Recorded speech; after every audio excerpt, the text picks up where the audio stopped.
Crime, Wine, and Chaos contains adult language and graphic content. Listener discretion is advised. Let's fucking go, Chaos Kids. I'm Naomi. I'm Amber, and this is Crime, Wine, and Chaos.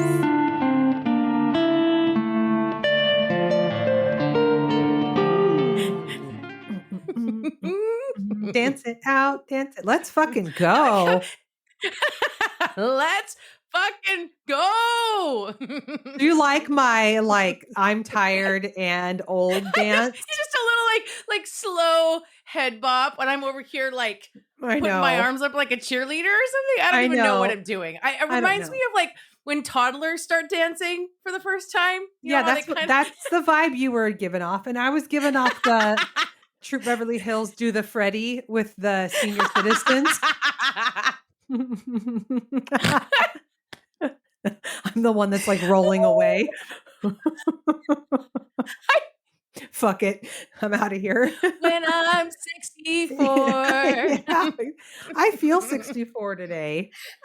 Oh, I feel it, sister. Oh my gosh. Man, what is going on with you? Nothing. Speaking of feeling not 64, but happy birthday to you. You're not 64. I mean, yesterday, not yes. even close. I'm closer to 64 than I used to be. Let's put it that way. Aren't we all? Oh my God. It was a pretty low-key birthday. You know what do you do when your birthday's a Wednesday? And also I'm so busy. I didn't even who has time to make plans for a birthday on a Wednesday anyway? So no. It's fine. Saturday night, I went to a comedy show with Justin, which was amazing. And we had a really good time. And I considered that my birthday outing. And then yesterday, shout out to Jen B. Oh. Chaos Kid Club member, friend of the show, and one of my coworkers who remembered me saying on one of our episodes, probably right around Thanksgiving time, that I love those. I don't remember. It might have been when you told the story about those fuckers in Carnation. Anyway, I talked about the Marionberry pies from Remlinger Farms. Yes. Yes. And she went to Remlinger Farms yesterday morning before work. They weren't even open. She got the lady to open, and she brought me 3 frozen Marionberry pies. That's from so Remlinger sweet. Oh my gosh. So 2 more pies still in the freezer, and a little over half of a pie eaten on my counter because perfect. I had pie and ice cream for my birthday dinner last night. That's what I did. I love that though. That's exactly what you should have had. I say, forget about birthday cake. Bring me birthday pie. And you know how I feel about pie. You know how I feel about pie. I do. Mm-hmm. So that was a pretty epic birthday gift. So that's very thoughtful. That's my week. I'm very tired per usual, but it was a pretty good day. How about you? Same. Also, back to Gen B. People that remember little things that you say, those are good people. Gems. Yeah. Yeah. Totally. So agreed. Kudos to her. Good. I'm having a love-hate relationship with working from home. Oh, which is so funny. You were so excited about it. I still am. I remember I did my bachelor's degree entirely online and just crushed it. And I was like, this is my jam. I'm so good at this. Oh my God. I have the attention span of a worm. What? What am I doing when I'm supposed to be working? I'm I just wander away and I'm sweeping. Just wander away and all of a sudden I'm sweeping. Yeah, that's me. Yep. And then I'll hear a little ding, and I'm like, oh fuck, I'm supposed to be in a Teams meeting. Oh my God. I kind of wish I had that problem where I just randomly found myself sweeping. That never happens here in my house. So it happens a lot here. It happens a lot. Maybe you need to lock up your broom. Yeah, probably. Give the key to Michael. Oh God. No, then, we'll never find it again. Then there'll be zero sweeping ever. Yeah. Sure. Then you just get a Roomba and you never have to think about it again. Oh my God. Yeah. Mm-hmm. That's what you need in your life. I need something. Especially in that mansion that you live in. Okay. I don't. Listen. I needed my own quadrant, Linda. Maybe that's what's happening. Maybe I'm wandering too far away from my office and getting lost. Probably. I get lost every time I visit. Oh. Okay. So do you have a crime I today? do. Because you're on crime today. You know that, right? Just Shut up. checking. Shut up. Yes. Okay. Real quick. I'm drinking Villa de Mare. Oh, I'm so sorry. That's all right. It's a rosé because it's Okay. hot AF here. So I needed Mhm, something mhm. chill. And yeah, that's the most fun we're going to have because my crime is terrible. Oh, yeah. You I've told me that. told you. I know. This one's really rough. Okay, rough. Okay, I'm going to ask again. Is this rough, like lay down and cry rough? Is this like flip tables rough, or is this like nightmare rough? Nightmare and cry. Okay, great. I'm Great. great. You know what? I haven't had a good cry in a while, so bring it. Okay. Well, please don't feel that Okay. I am not touched by this story if I don't cry. I've been living in this story and I'm cried the whole time I was trying to write it. So I might be all dried up. Okay. It's not a Well, I mean, reflection I'm of all how I dried feel. up, but that's for other reasons.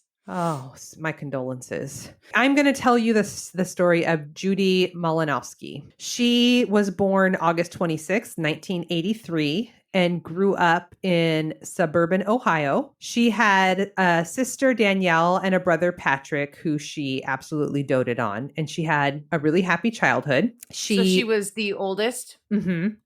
She won beauty pageants and was even crowned homecoming queen her senior year. Fancy. But her pretty idyllic life was thrown into turmoil when she was diagnosed with ovarian cancer as a very young adult. Oh, God. Uh-huh. And so she ended up getting a full hysterectomy, and she was in such pain that the doctors prescribed her a whole bunch of opiates. And by the time she was finished with her recovery from the cancer and the hysterectomy, she unfortunately had an opiate addiction. Oh, dear Lord. Yeah. Also, she was in menopause. Yeah. And she's like in her 20s. Oh, God. Mm-hmm. Yeah. It's so rough. Everything about this. Okay. Mm-hmm. So she had 2 young daughters that she had at a pretty young age. So during this time, relatives helped care for her children while she was active in her addiction. And she did go to treatment and she was getting back on her feet and she was making really great progress. And that is when she began dating Michael Slager. Okay. Mm-hmm. So Slager contacted Judy on social media, and basically from their first date, the two became like inseparable. Judy's family wasn't super keen on Michael. Her mom is like deeply religious, and Michael's got like neck tattoos and all this, but she was trying to be open-minded. Mm-hmm. But what they didn't know was that he had a lengthy criminal record with many, many domestic violence charges. Yeah. All right. He's a winner. Mm-hmm. So during her relationship with him, Judy fell back into addiction because he would buy her drugs. He didn't use them himself at all. It was just like his way of control. Yeah. It was his way of controlling her and making her dependent on him. Yep. Okay. So this is bad trigger warning. Okay. On August 2nd, 2015, a 911 call comes in from a frantic woman who says she just witnessed someone set a woman on fire.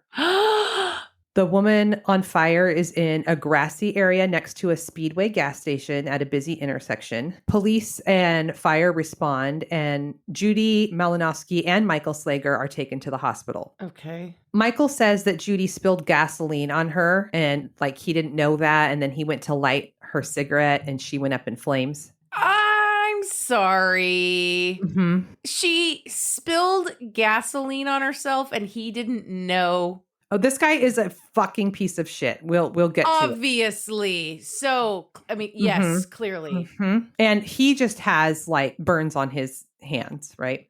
Mm-hmm.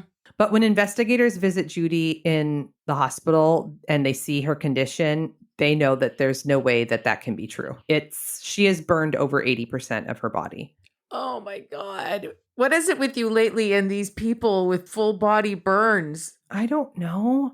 What's going on?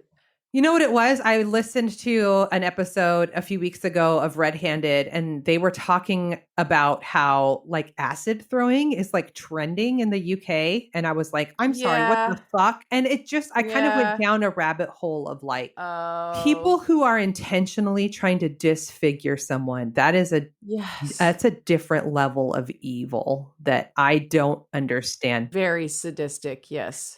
And the pain of being, I have burned Burned. myself on the oven cooking, like just like my hand or my arm is burned, and I literally can't sleep because it hurts so bad and there's nothing that really alleviates it. That's right. And I just can't fucking imagine this. I can't Your imagine whole it. body. I can't. No. No. Nope. Can't fucking imagine. Yeah, so that's what Michael says. But what he doesn't know and what the investigators find out is directly across from the gas station, there's a bank and they have... hello, cameras. Yeah, you can clearly see the entire altercation between the two of them. Michael took a gasoline can and poured gasoline all over Judy's head, all over her body, then goes back to his truck, gets a lighter, walks over to Judy, who's now sitting in the grass, like kind of rolling around in the grass, and he leans down and lights her on fire. It's fucking terrible. And this documentary, if anybody goes to watch it, I had to cover my eyes at many, many times because it was too much. So Judy is clinging to life in the hospital, but the detectives are hoping to be able to get some answers from her before she passes away. So they go to her room and the nurses agree to remove the intubation tube long enough for the detective to ask her some questions. She's not able to speak, but she's able to nod her head yes or no. And the detective asks her if this was an accident, and she shakes her head no. They ask her if Michael did this and if he purposely lit her on fire, and she shakes her head yes. So the detectives arrest Michael right there from his hospital bed, in the same hospital where Judy is, by the way. And he is charged with felony assault and arson. And if Judy lives, the maximum sentence Michael could get in the state of Ohio would be 11 years. So this is where it gets cray, and Judy is a fucking badass. So Judy ends up living in the hospital for 2 years. Oh my God. Yes. So because she wants to be able to testify. So she's hoping initially that she gets better and that she can testify. So Michael, being the fucking piece of shit that he is, changed his plea from not guilty to no contest to prevent Judy from testifying. And he is sentenced to the 11 years. Oh my God. Okay. So the presiding judge... Wait a minute. This isn't attempted murder? No, it was felony assault and arson. They can't... Oh, we'll get there. Okay. Yeah, no, I know. On the sentencing judge said on the record that she is angry at legislation that she can't sentence Michael longer than 11 years, and that this is one of the most heinous crimes she has ever seen, and that Michael Slager has no soul. I mean, we can get into the nuances of what it means to be a psychopath, but yeah, basically. Yep. So Judy is obviously devastated that he only gets 11 years and that she didn't have the opportunity to testify like she wanted. So she gets proactive in passing Judy's Law, which would change the sentencing guidelines for felony assault and disfigurement. Okay. And this is like, she truly is like, she just lives in the hot. It's terrible. It's terrible. Well, we'll get to it. It's, when you see things and then you can't ever unsee it. Yeah. It's like the skin suit. It's like that. Yep. So the prosecutor in this case had gotten very, very close to Judy, and he promises Judy that he isn't done yet, and he is determined for Michael to get more than 11 years. Well, how is that going to happen if he's already in jail and prison and sentenced? Okay, well, I'm sorry. No, these are bated breath here. I know. Well, because unfortunately, the fact is Judy is going to pass away, and as soon as she does, it will be homicide. Oh.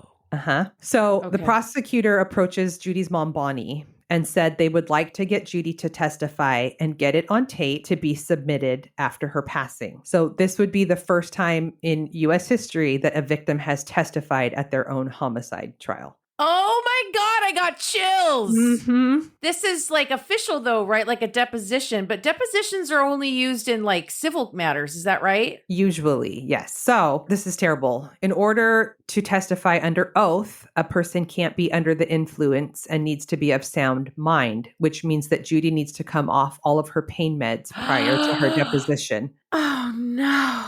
She does it. Oh my God. She fucking does it. And at several points, like leading up to it, she's just crying and saying, I hurt. Judy ends up testifying in a taped deposition from her hospital bed. She said that on August 2nd, she was with Michael Slager and they stopped at the Speedway to buy cigarettes. Judy said that outside of the Speedway, her and Michael got into an argument that lasted about 5 to 10 minutes, and she threw her pop on him. She said Michael became extremely upset, and that is when he went and grabbed his can of gasoline from the back of his truck. He then ran over to her and started pouring it over her head and all over her body. She said that some went down her throat, which burned really bad. She said that Michael didn't respond at all to her cries for help, and that he said, "You want to throw a pop on me? See what I do to you, bitch. How do you like it?" This is not the same thing. Yeah, she said then he got out his lighter and set her on fire. And she said that he just stood there and did nothing while she screamed for help. She testified for 3 hours. Oh my God. And because, it's painful for her to talk and she talks very slow and the whole thing. I can't even imagine. And as soon as they were done, she clicked the button and went into a heroin, an opiate nap. Dream. Yeah. No. Yeah. Well, unfortunately, very shortly after her testimony, she is moved to hospice care and she passes away. Oh my God. I know. And her mom and her sister because so much of her skin was unrecoverable, like unable to heal, because like the skin is like this a really important organ. Is that? She was they could not believe that she was alive for just under 2 years. They could not believe it. Like when her mom first got to the hospital, they were like, yeah, she has minutes to live. Like she's done. Yeah. They could not believe that she lived that long. Incredible. Yeah. It is incredible. And at one point, it was so fucking sad. At one point in this documentary, her sister was talking and was basically like, because she's just in pain 24/7, just in constant pain. And was like, basically like, why can't we just move her to hospice and why can't we do like assisted suicide, basically? Yeah. Right. And basically the response was, because then it's not murder. So she has to suffer for this to work. Yeah. Wow. So Michael Slager is charged with murder and he is facing the death penalty and he decides it's Ohio. He goes to trial. So the defense attorney's goal is to make sure that Judy's testimony is not admissible at trial. And the defense argues that there is no ability for the defense to cross-examine or for the defendant to face his accused. So the judge that's bullshit. Nobody ever gets to face their accuser if they're being tried for murder. Well, no, I know. Well, but also no victim has ever testified in their own homicide. I mean, fine, but that is not that particular argument. It doesn't hold up for me. The first one, maybe like no cross. I could see that as a legitimate, but like we can't. I'm sorry. Well, he can't face his accuser in his murder trial. No, buddy. Well, no. Luckily, the judge agreed. But honestly, after the judge reviews the tape and the defense did cross-examine her in her deposition, she answered quite a bit from the defense. Oh, the defense attorney was there too? Oh, yeah. Oh, well, oh, seriously? Oh, for God's sake. I mean, well, normally in a trial, things will come up and you have an opportunity to recross. Sure. And so I can say, I am not throwing first off, the defense. Look, this is the defense's job, right? Like, this is the defense's job. At this point, they're trying to get the death penalty off the table. That's all they can do. And yes, this is his job. And to his credit, at the end of the documentary, whoever was filming said, "Do you think he's guilty?" And he's like, "Oh, yeah." And if Judy was my loved one, the death penalty wouldn't be enough. Yeah. Anyway, so the judge reviews the tape. He's like, "No, you got to ask your questions during deposition. I'm going to allow it to be submitted." And the judge grants Judy's family's request for the video of Judy's testimony to be played in court so that Michael can see it. And the jurors. Yep. Yeah. So she says in her testimony that if she dies, she would like to see Michael get life without parole and not be sentenced to death. And so, ultimately he was found guilty of murder and the judge honored Judy's wishes and he was given life without parole. He still maintains that it was an accident. Oh my God. Stop it. This guy is a fucking piece of garbage. And in September of 2017, Ohio legislature signed Judy's law into effect, adding additional prison time to the sentences of attackers who intentionally disfigure their victims. Wow. Yeah. And she has a foundation that I'll link in the show notes where they're actually trying to make Judy's law a national law. Wow. Yeah. I mean, that's like some version of hate crime or something, right? Like, yeah, because how do you even measure the long-term effects of that? The psychological effects, everything. Ugh. Yeah. Sister, that was fucking rough. I know. Ugh. It was so sad to watch. It was so fucking sad. Her mom said when she got to the hospital, she was expecting to find like what Michael had, like she broke her arm or she burned her arm. Like she knew that she was burned, and she didn't even realize when she walked into Judy's room that she walked past her younger daughter, Judy's sister, who was out in the hall vomiting because she had walked in and seen Judy. And it was so horrific that she was vomiting. Her cookies. Yeah. Wow. Mm-hmm. Oh, man.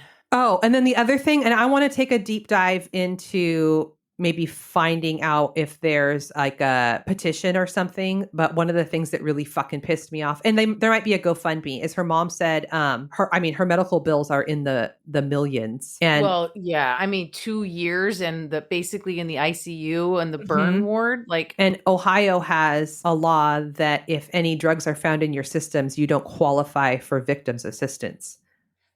I'm sorry, what?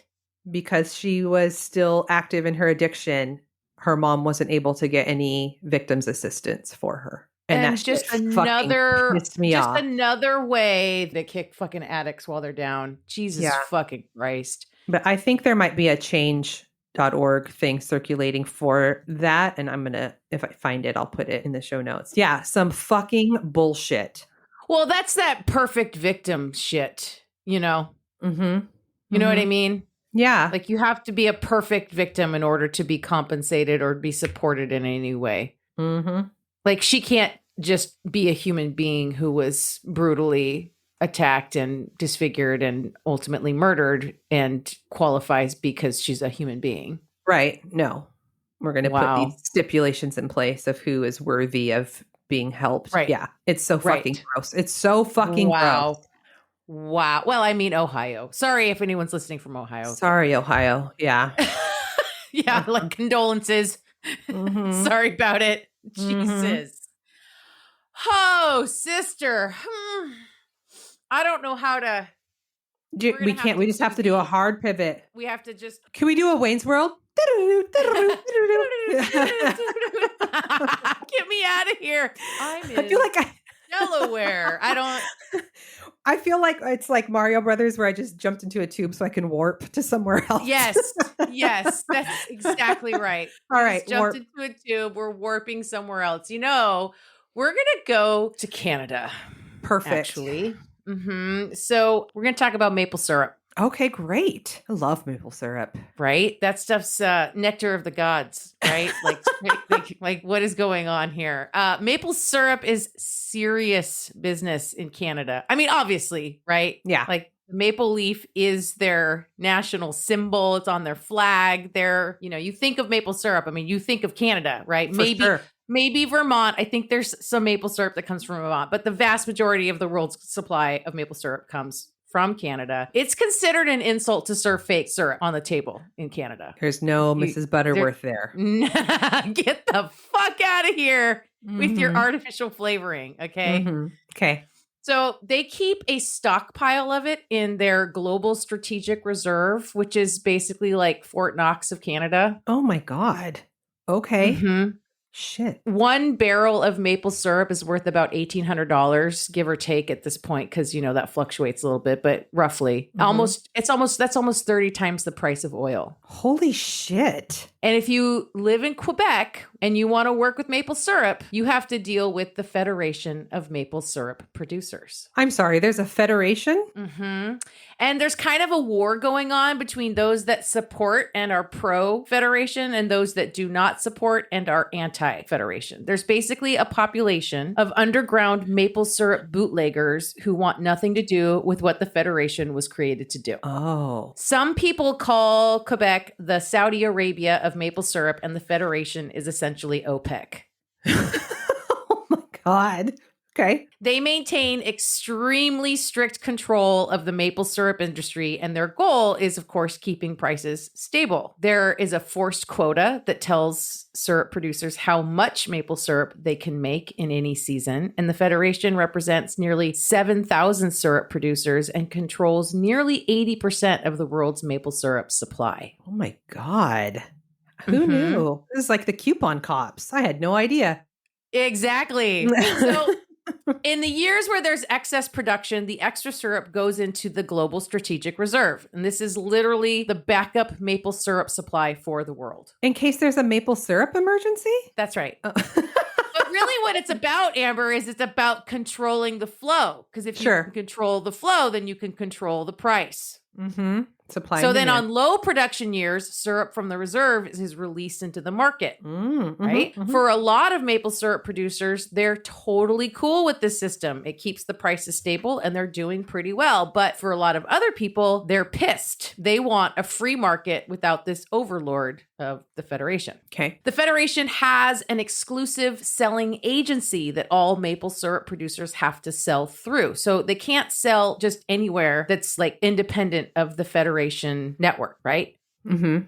And they literally have in their regulations that all the sap that is in all the maple trees in Quebec belongs to the Federation. Oh, okay. Are they... Okay, go on. Well, ask questions. Well, I'm assuming they have like fields of this for, like, what if you have one of those trees in your yard? Well, you can't like be a maple syrup producer with like a maple. Okay. Okay, but there's... I mean, you got to think about maple syrup producers. This is kind of like farmers, right? So depending on how big or small your lot is, how many trees you have, it's a production to tap maple syrup trees, right? Wow. It's a whole production. And you don't just tap them and go. Like you have to process this sap and turn it into syrup. So there's a whole It's like not when you production that goes. No, it's not. That's honey. Oh. I just know that he's just not satisfied. No, it's not a cartoon where you're just like put the spigot in and just slurp right out of the tree. You know what I mean? It's not like that. Okay. The Federation of Maple Syrup Producers has been called a cartel, a communist regime, a regime of terror, a bit like the mafia, or have been likened to running sex workers, where the maple syrup producers do all the hard work while the people in the Federation make big fat salaries like pimps. Okay. Whoa.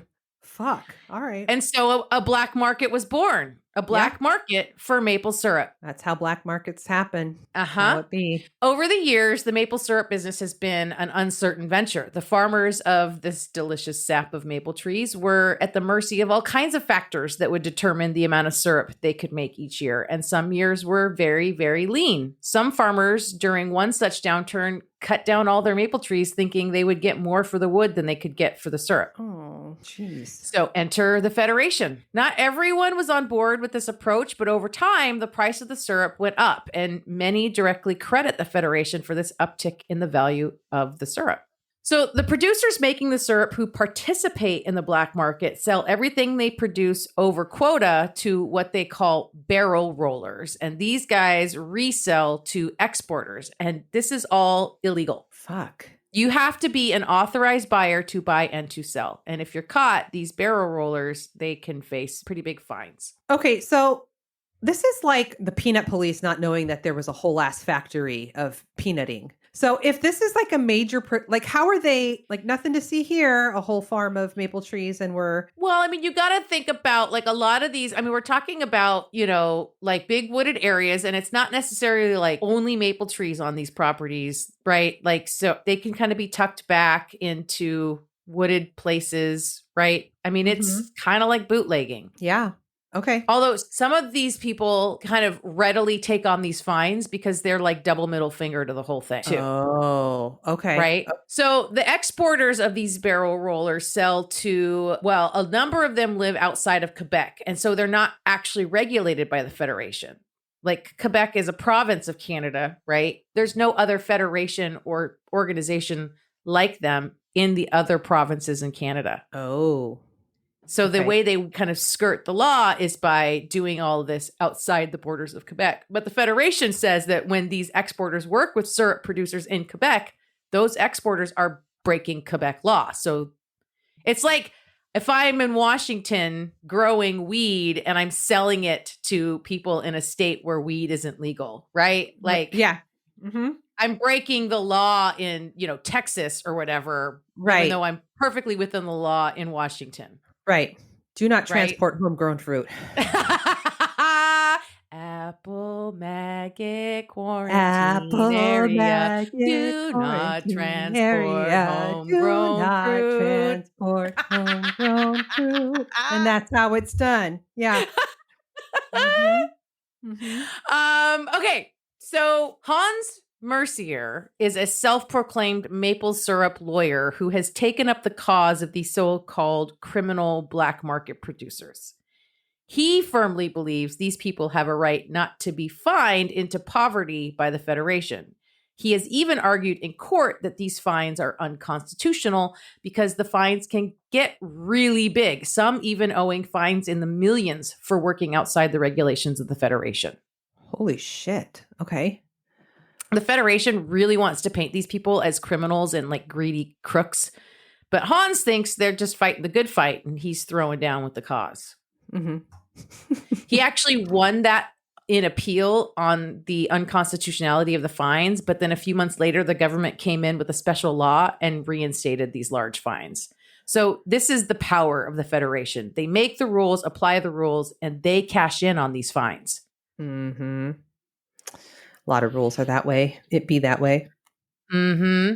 Mm-hmm. So many people have refused inspections. At some point, a group of at least 50 people stood outside one producer's operation to blockade an inspector from entering. At some point, there was a 2-week period where 3 maple syrup production facilities burned to the ground, and all 3 were owned by regional Federation presidents. So, it's heated. Shit's getting serious. This is serious shit. Yes, exactly. Wow. So late August 2012, the Federation files a complaint to the Provincial Police Corps reporting a theft at the warehouse of the Strategic Reserve, a theft of maple syrup. No. But how are you going to track down maple syrup in oil drums? That's basically what they're in, right? These big, they look like oil drums. There's no GPS. There's no serial number on a barrel of maple syrup, and you can eat it and make it disappear, right? I mean, yeah. Right? Mm-hmm. So a special investigation team is put together to track down this maple syrup with 250 investigators. This was the biggest crime scene they had ever investigated. The first 2 weeks was just them figuring out which barrels were empty and which barrels were still full. They noticed that one of the barrels had rust on it, which is odd because maple syrup doesn't sweat. There's no reason for condensation to collect on the outside of these barrels and cause the metal to rust. And as they inspected further and started opening barrels, they found that a bunch of them were filled with water. Oh, They determined that 9,561 barrels had been stolen. Holy shit. That is more than $18 million worth of maple syrup. Oh my God. How does one do that? Yeah, this was the biggest theft ever in Quebec. This is the largest amount that's ever been stolen in the province. At first, I was like, they got 250 people looking for a tank of syrup. You have nothing else to do, but never mind. This sounds serious. It's a lot, right? Yeah. Crazy pants. And you got to remember, maple syrup is serious business. The Federation does not fuck around, Amber. Okay, sorry. I keep forgetting. There's no joking in maple syrup. I'm sorry. At least 223 people are questioned as police try to find the culprits of this massive theft. Avik Caron was one of the owners of the warehouse. Prior to the purchase of the warehouse, he had been convicted of fraud against an insurance company for faking an auto theft. So this guy is immediately sus. And he had purchased the warehouse in 2010, and 2011, the Federation rented out a portion of the warehouse for their global strategic reserve. Well, I'm sorry. The Federation is renting out a portion of a warehouse from someone that's already been convicted of fraud. That's like on they you. didn't background check this guy. What's your vetting process? You have 250 people looking for fucking syrup. You couldn't have run a background check? I mean, we're talking about millions and millions and millions of dollars of product, right? Right? Yeah. Uh-huh. That's on you.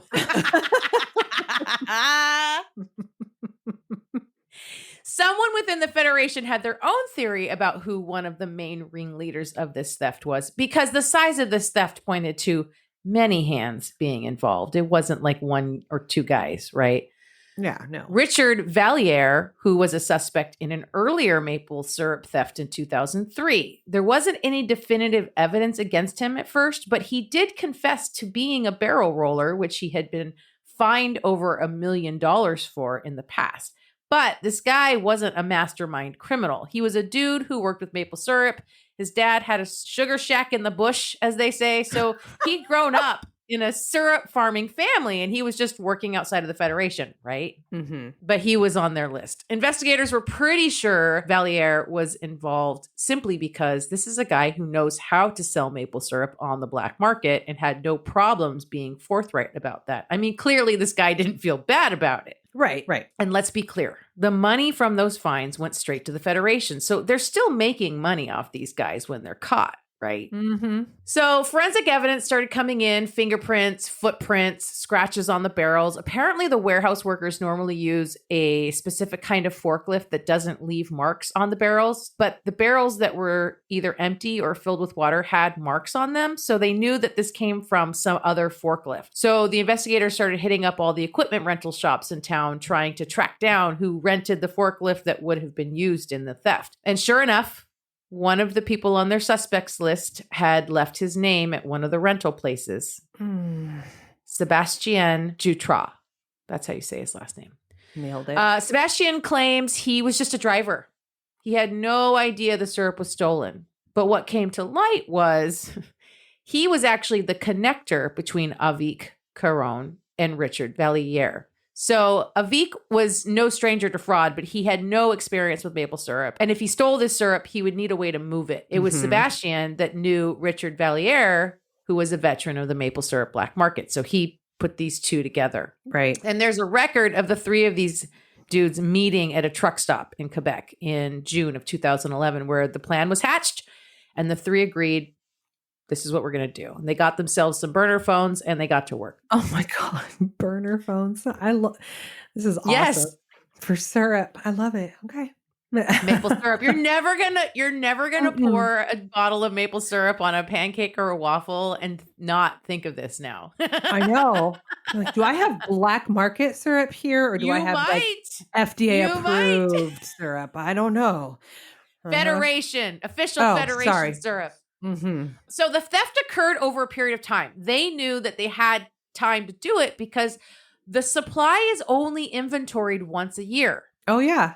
The reserve so they brought in a bunch of people to help pull it off. The three of them couldn't do it alone. They would take barrels out and replace them with fake barrels, either filled with water or just empty. They painted these fakes with the exact same paint color as the barrels that they were stealing, which were all identical painted barrels. And they also printed and stuck on labels that looked like the Federation labels. Holy shit. Yeah. This was well thought out. Okay. Yeah. Once they were removed, they were transported to another warehouse that was rented by Richard Valliere and transferred to other containers. And after filling the original barrels with water, most of the time they'd be returned to the original warehouse minus the syrup. So it was like they would put a barrel in place, deal with it, and then swap it back out. Mm-hmm. They got a whole rotation system going. The stolen syrup was sold to an exporter, Etienne St. Pierre, who sold it to places in the US, Europe, and Japan.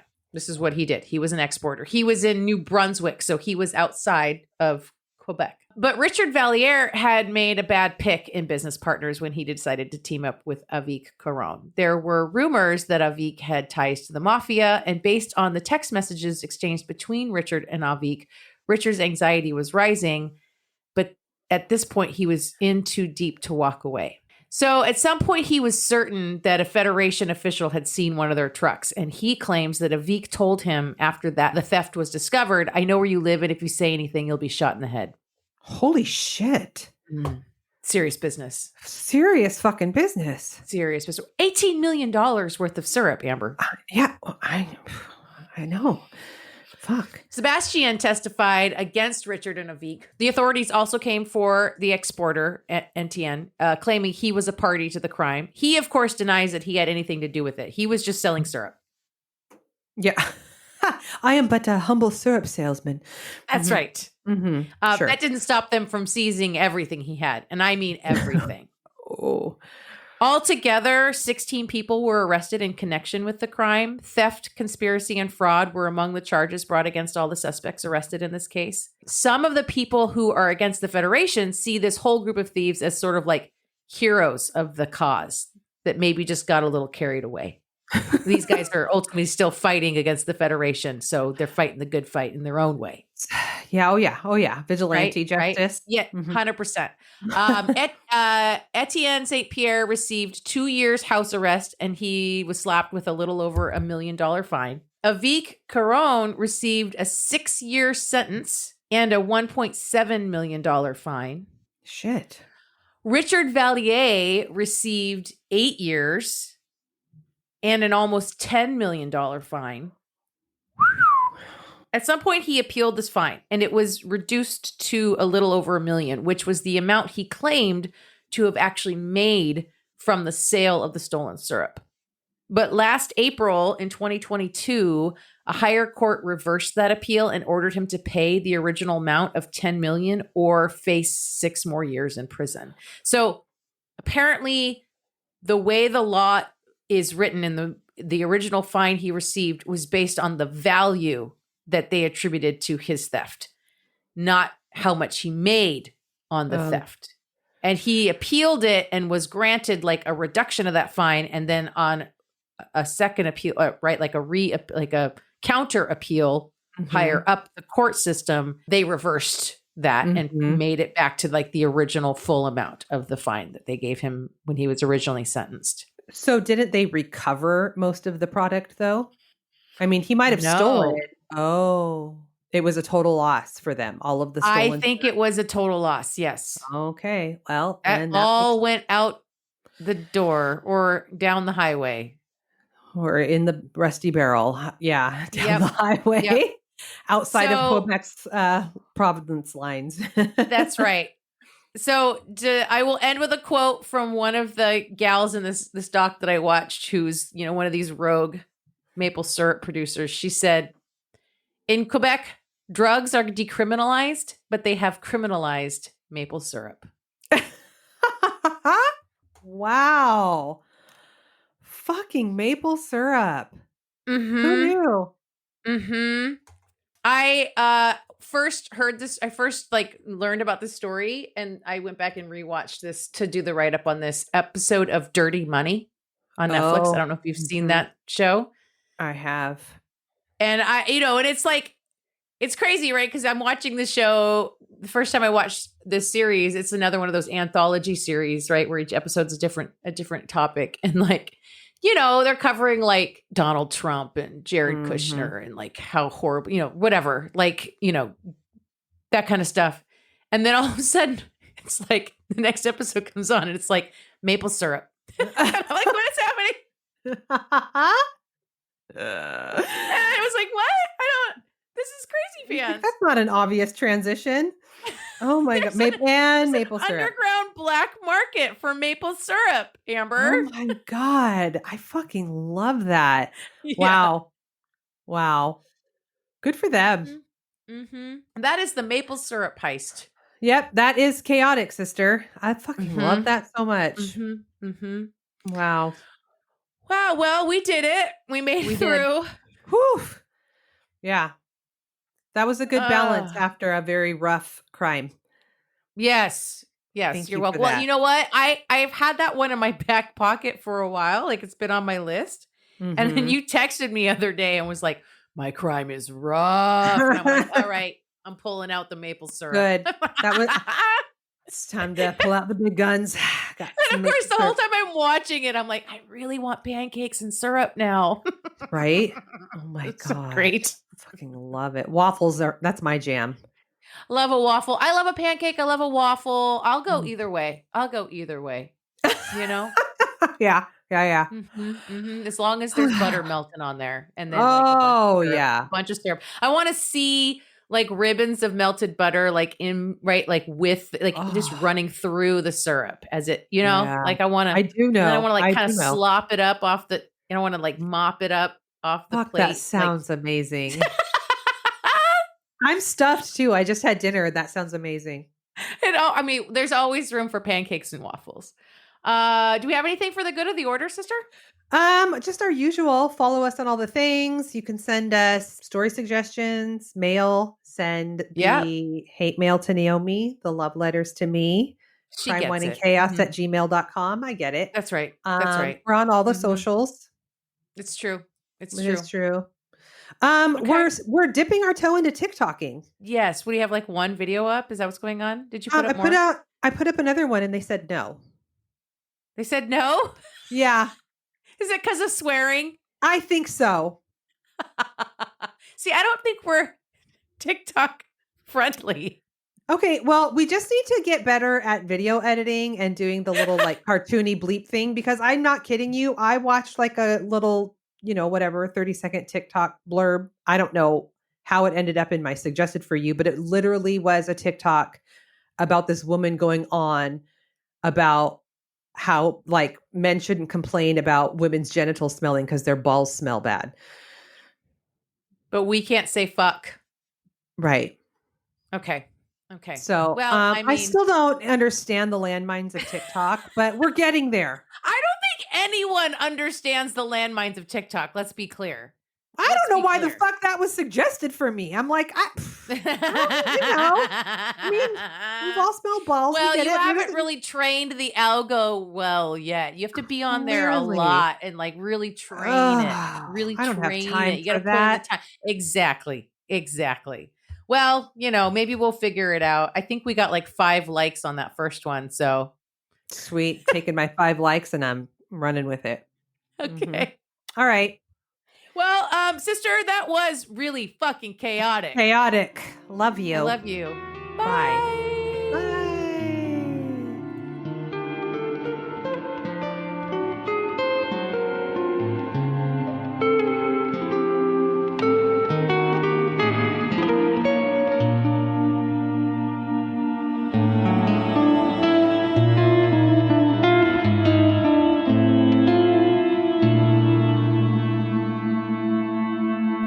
Wine and Chaos is produced by 8th Direction Records.